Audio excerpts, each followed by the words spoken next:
Welcome back to Seamless Xtra as we continue to explore the latest trends and innovations in the world of digital commerce.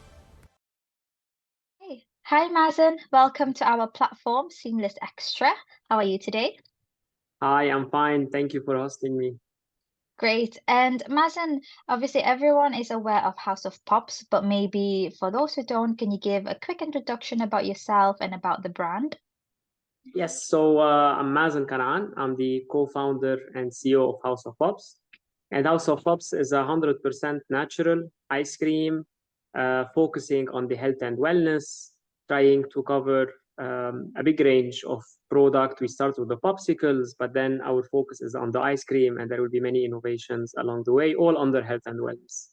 Amazing. I'm a big fan of House of Pops brand, so that's great to hear. So House of Pops was founded in 2018, and as we've spoken previously before, because you were part of the Seamless agenda, House of Pops has a very unique omni-channel approach in the FMCG industry.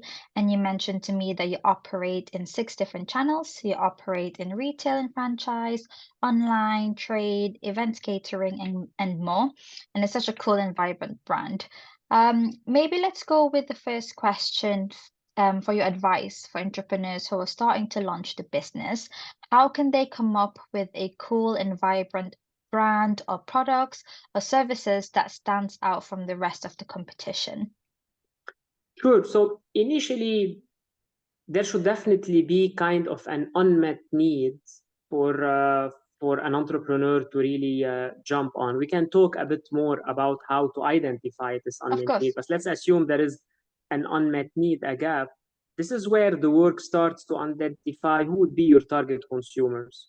Yeah, it's very important to understand who you are going to talk to, and then also what does your brand stand for. You need to define what does the brand stand for in terms of character, in terms of tone of voice.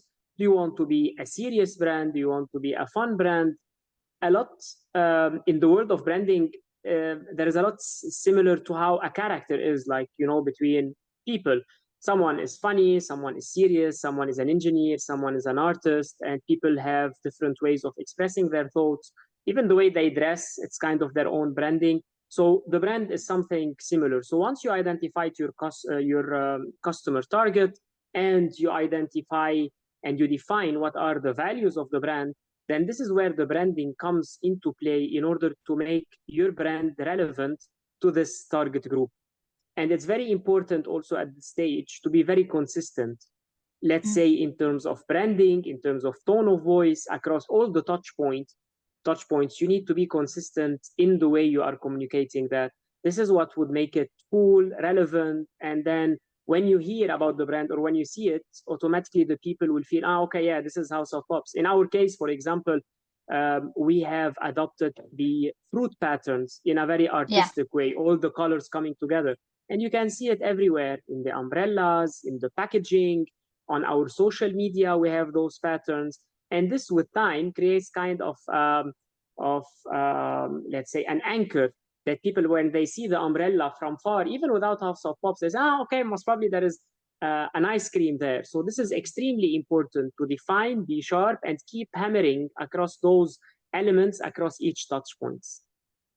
Yeah, okay, that's great. I think that one of the main things that you said there as well is consistency. So as you said, as we've mentioned, you guys are present in different platforms. So it's very important that whether you're a cool brand or serious brand, even the branding of the, like what you said, the patterns and florals and all that, it has to be consistent across all of it. And I think one of the main point that you first made was that, which we will dive into now, is how do you identify a gap in the market? So especially for House of Pops, in this special case, there are a lot of, ice cream brands out Yes, there. correct. So when a market is like this, when there's a lot of already available products and services, how do you then identify to how you will differ from the brands that are already out there and are successful in the market? Yeah, I think this is a key point, especially in a market as competitive as the UAE, where there is like every single product in the world can find its way on the shelves here. It becomes very difficult to really win in the marketplace if you're not differentiated. There is some people who don't really worry about differentiation, but there are very few. For example, like Noon, when Noon wanted to launch against Amazon, yeah, they have huge budgets. They have millions, so they painted everything yellow. But this is Al Abbar, and this is like a person who has a lot of money to spend. But if you go to an entrepreneur where he cannot fight big players like Amazon, the only way to be able to succeed is to find a gap. And this requires a lot of research. And I think you increase your potential of success or your chance of success if you try to work on something you are familiar with or you have skills in that area. In my case, I worked with Unilever for around 13 years, and the last 8 years was on ice cream. So I really understood really well, yes, the market, the category, the interactions, the customer profile, the customer needs. And at that time, across the industry, there was a trend of health and wellness, and we could find it in the supermarkets, online, wherever you go, you will find those, yes, protein snacks, keto bars, healthy cookies. But once I used to visit like the ice cream category during my market visit, you would see predominantly high fat, high sugar products. Guilty pleasure ice cream. Yes, exactly. And then at that time, even the ice cream that was that had less sugar, I remember were like color like blue, faded blue. It was like a Panadol, you know, like for people who like have special case, special need. Which we thought, okay, you know what? It doesn't need to be like this. You could have something which is healthy, that tastes great, and still is fun. And this is where we found that there is a gap in the market, and we decided that, okay, let's target and let's hit on this unmet need. We also have discussed with potential customers. So I remember part of testing the hypothesis, we talked to e-commerce players, we visited some hotels, chefs, and you asked them, okay, you are offering, let's say, this regular ice cream. Would you be interested if there is something healthier?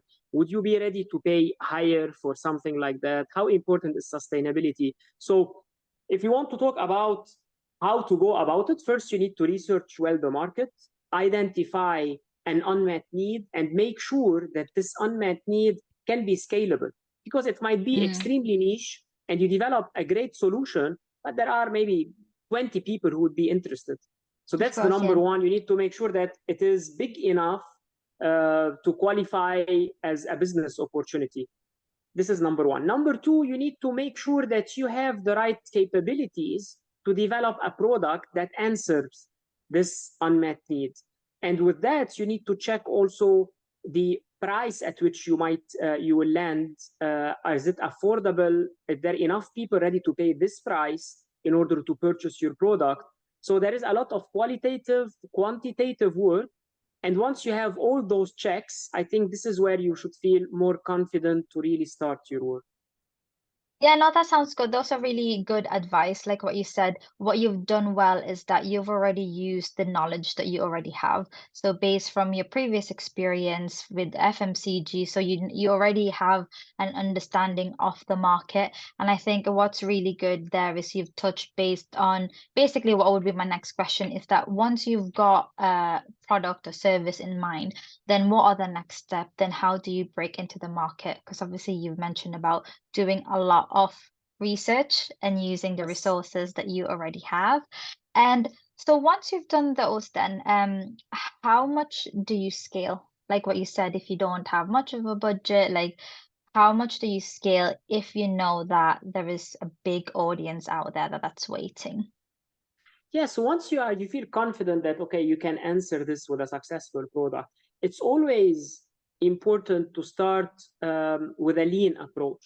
So irrespective of how confident I was, I wanted to start with initial steps to validate the hypothesis in the real world, because you can validate the hypothesis by asking questions, and people might be nice to you, you know, that, yeah, I would definitely buy. But it's different when you say, this is the product, can you issue a PO? Then there are so many different elements that go there. So in our case, we chose the direct to consumer channel, and we chose to be facing them directly. So we started doing events, and actually more specifically farmers market, where you go once a week, twice a week to a farmers market. In our case, it was ripe market, where you put your product and you are next to it and you listen to the feedback and you see the people, out of how many people come and stop by your kiosk, people would buy. How many would ask about the price? How many would change their mind because they find the price is expensive? So all these, you can only get them firsthand, by being there. So start with a lean approach, understand what channels are the most affordable to start with. Like, for example, if you want to start directly with the supermarkets, it's going to be a very expensive journey because first you need to pay listing fees. In some places, a supermarket to list one product might take 10,000 dirham for each product that you want to list. And then once they take this product, you will be put on the shelf with 1 or 2 facings between 120 facings. And no one is there to tell your story. And it will be extremely difficult for you to differentiate, irrespective of how nice your packaging is. Then what you will need to do is to place a promoter. But then you need to pay him the salary, you need to pay the supermarkets for the right to have a promoter. So that's why building a brand in the supermarket channel is extremely expensive. In our case, we kept the supermarket till the last channel. Only we penetrated around a year and a half ago. The first 4 or 5 years, we did not go to the supermarkets. And usually, whenever someone has an idea directly, they go to the supermarket. Yes. So again, choose wisely the route to market. Start with direct to consumer, get the feedback, understand, adjust. The product that we have started with is around maybe 70% of what product we have now, because we have adjusted the price, the flavors. Once you optimize things, then you start going from one channel to another. And the way to scale, I think it's always good to move from one channel to another in this omni-channel approach that we adopted, so that you can face the customers in different moments of consumption. So initially we started doing events, and then we went online. Then we started doing catering, and then we opened one kiosk in Kite Beach. Then we started servicing the hotels, restaurants, cafes. And then we started the schools as well. And then from one kiosk, next year we opened 4, then 11, then 18. Now we are around 20. And then the last part was the supermarket, so that, once you are on the shelf and people pass by, they see their product. I've consumed they already know you in JBR. Yeah, it's good. Let's take it. You don't need to build the brand there. Along the way, also, depending on the category you are operating on, it's very important to understand how long you can go alone without getting additional investment, because maybe the first couple of years, you might not make profits. And it's very important to understand and monitor your cash flow, because that could really, irrespective of how great the business is, if you don't really calculate well your cash flow, you can go bankrupt. And if you feel that there is not enough funds to really take you to the next level, then you might need to look for investors to come join your company. So it's very important to match the ambition with your own resources and understand at what level you would need to have injection on new funds and what are the sources of these funds. I mean, it sounds complicated because it is, it's not that simple. It's not straightforward. Yeah, no, it's not as straightforward. But if I want to summarize it, start small and make sure while you scale, you have a vision to what extent you can scale on your own resources. And if you feel in order to make it to the next level you don't have, you need to start planning for investment, because this takes time.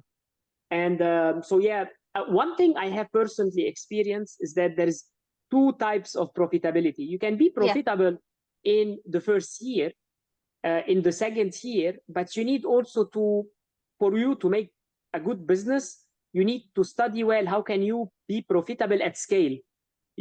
Like if you, for example, produce in your kitchen, the production cost will be extremely limited. But then once you say, okay, you know what, I want to sell 1 million popsicle a year, for that you need to open a factory, and there is a lot of fixed cost. And once you open the factory, the 1 million will not start. So you need to really plan it well, where, okay, you open it once you are about to scale, or you scale a bit, and then you say, you know what, I need to have enough resources so that I make up for all those funds, for all those costs, while being not profitable, so that when I reach the 1.5 million, then I'll be scalable I'll be profitable at scale, and this is where the real money will come. Yeah, it's almost reinvesting back to your company. Like what you said, I think a lot of the mistakes that entrepreneurs do sometimes is that, okay, the first 2 years are so profitable, we've made it, but then when they want to scale, like what you said, they realize that the cost is more expensive. So then how do you keep up on the scale? If you want to scale up, like what you said, the supermarkets and the hypermarkets, yes, that works, but that also comes with a cost. I think I'm a firm believer as well at the start where you said that, for me, the way that House of Pops are breaking into the market is because of your D2C approach right at the very start, where the brand visibility is already there. So before, normally you would walk past a supermarket shelf and you'll say, oh, what brand is that? Is this good? But when we see House of Pops on the fridge or on the shelves, we already know that what it is. So I think the point that you made there is almost like real life testing directly to your consumer, rather than using a middleman to try it and then hoping that it would work. So that works. And one thing really worked with us are the events. Yeah. From two elements, because in the events you will have a space of around, let's say, 6 square meters. You can put your umbrella, you can have your cool promoters, and then people who come to the events are happy usually, they are going out to have fun.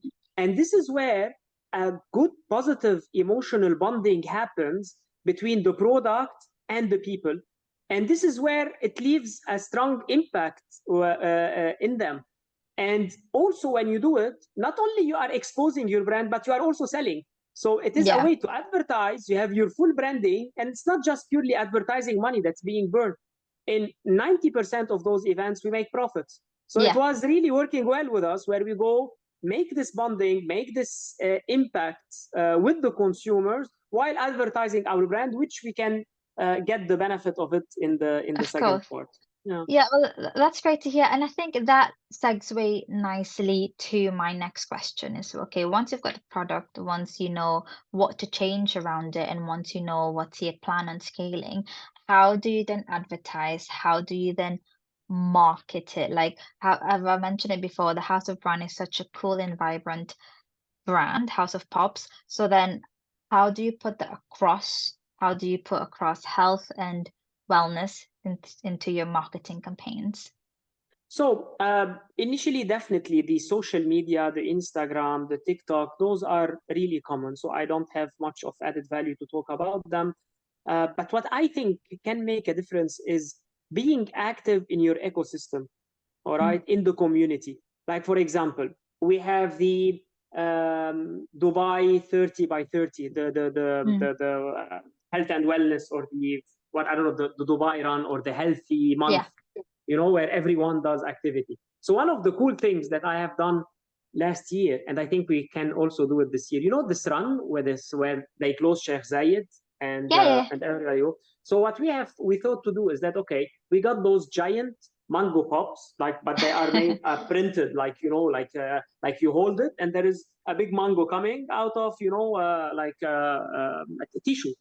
And then we were like 6, all right, and we went to the run and we were walking next to each other, just but then it creates an impact. How much it cost us? Nothing. We were afraid that they will stop us entering, like, no, what you are doing. No one told us anything. And then a lot of people took pictures, and we are in a health and wellness event, and we are wearing the House of Pops logo with the mango. It's fun. Many people took pictures with us. So those are really much more impactful than on Instagram saying, you know what, I have, if you buy 10 pieces, I'll get you 2 pieces for free. Yeah. So this is very important. Also, we do a lot of partnership. Like, for example, we did a partnership with Saba Kombucha.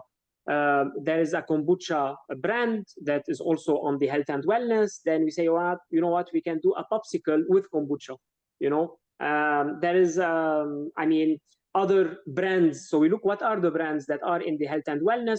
Now we are about to finalize a really great partnership with another fruits and vegetable producer, and then we're going to have a special range. So those kind of partnerships add to the equity of the brand, but they really need to be linked to your value proposition, which is health and wellness. So being active in your community being part of the events that we talked about, and also try to have partnerships with brands that look like you, can add to the regular way of advertising on Instagram, and they can generate a lot of word of mouth. Yeah, like I totally agree with everything that you've said there. I think the word community with your customers or community within the sector, which is for you guys, it's the health and wellness is very, very important. Again, I feel as though what works really well with House of Pops is that you put your brand out there and you're bold on what you do, which is amazing. And I think, you know, you asked me before how a seamless KSA last week. One of the main topic as well that in any industry that kept coming up was that partnerships.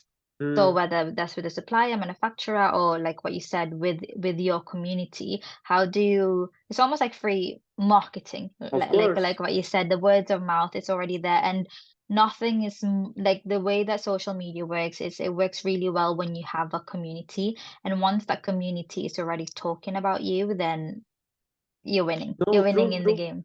One thing I'd like also to add, which I have discovered recently, is that when you're an entrepreneur and you are launching your own brand, there is a very strong affinity between you and the brand.